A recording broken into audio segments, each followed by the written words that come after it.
தாய் தந்தையாவது இன்னும் ஒரு கனவாக உள்ளதா? அப்போலோ ஃபர்டிலிட்டி தாய் தந்தையாகும் உங்கள் கனவை நனவாக்குகிறது. இலவச ஆலோசனைக்கு கால் செய்யவும் 9953541711. திமுக காங்கிரஸ் கூட்டணிக்குள் புகைச்சல் நிலவி வருகிறது என்ற செய்திகள் வெளிவந்த நிலையில் அதை உறுதி செய்யும் விதமாக பல்வேறு நிகழ்வுகளும் நடந்து வந்தன.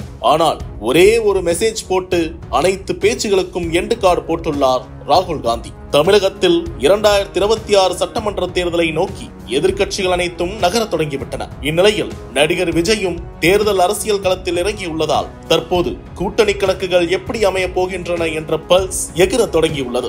இந்நிலையில் 2019 தேர்தல் முதல் தன்னுடைய கூட்டணியை இணக்கமாக வைத்துக் கொண்டுள்ளது திமுக. அதன் காரணமாகவே மக்களவை தேர்தல், சட்டமன்ற தேர்தல், உள்ளாட்சி தேர்தல் என அடுத்தடுத்து வெற்றிகளை சுவைத்து வருகிறது திமுக கூட்டணி.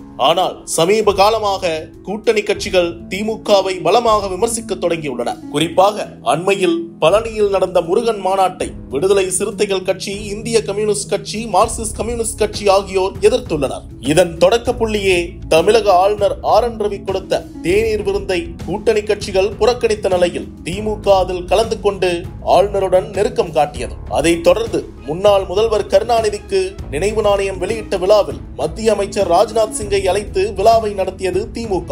இதில் அண்ணாமலையும் கலந்து கொண்ட நிலையில் ராகுல் காந்தி ஏன் அழைக்கப்படவில்லை என்ற சர்ச்சை எழுந்தது. இந்நிலையில்தான் எரியும் தீயில் எண்ணெயை ஊற்றுவது போல் டைரக்டாக இறங்கி அடிக்க தொடங்கினார் காங்கிரஸ் MP கார்த்தி சிதம்பரம். சென்னை மேயர் பிரியாவுக்கு கடிதம் எழுதியவர் கூவம் மறுசீரமைப்பு திட்டங்கள் குறித்து வெள்ளை அறிக்கை வெளியிட வேண்டும் என்று பகிரங்கமாக கேட்டார். இதையெல்லாம் வைத்து சலசலப்புகள் எழுந்த நிலையில் காங்கிரசுக்கு அதிமுகவும் கூட்டணி அழைப்பு கொடுத்து வந்தது. இன்னொரு பக்கம் ராகுல் காந்தி எதிர்க்கட்சி தலைவராக தேர்ந்தெடுக்கப்பட்டதற்கு நடிகர் விஜய் வாழ்த்து தெரிவித்திருந்தார். அதனால் காங்கிரஸ் திமுக கூட்டணியிலிருந்து விலகி அதிமுக அல்லது தமிழக வெற்றி கழகம் பக்கம் சாய்கிறதா என்ற கேள்வி எழுந்தது. இந்நிலையில்தான் இது அனைத்திற்கும் எண்டு கார்டு போடும் வகையில் முதல்வர் ஸ்டாலின் சிகாகோவில் சைக்கிள் ஓட்டும் வீடியோவை பதிவிட்டதற்கு சகோதரரை நாம் எப்போது சென்னையில் ஒன்றாக சைக்கிள் ஓட்ட போகிறோம் என்று கேட்டு பதிவிட்டுள்ளார் ராகுல் காந்தி. அதற்கு அன்பு சகோதரரை, நீங்கள் எப்போது ஃப்ரீயாக இருக்கிறீர்களோ அப்போது சென்னை வாங்க, நாம் சுற்றலாம். நான் தர வேண்டிய ஸ்வீட் பாக்ஸ் பாக்கியுள்ளது.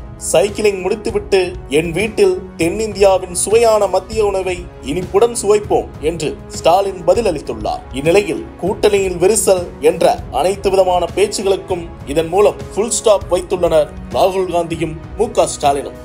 தாய் தந்தையாவது இன்னும் ஒரு கனவாக உள்ளதா? அப்போலோ ஃபர்டிலிட்டி தாய் தந்தையாகும் உங்கள் கனவை நனவாக்குகிறது. இலவச ஆலோசனைக்கு கால் செய்யவும் 9953541711.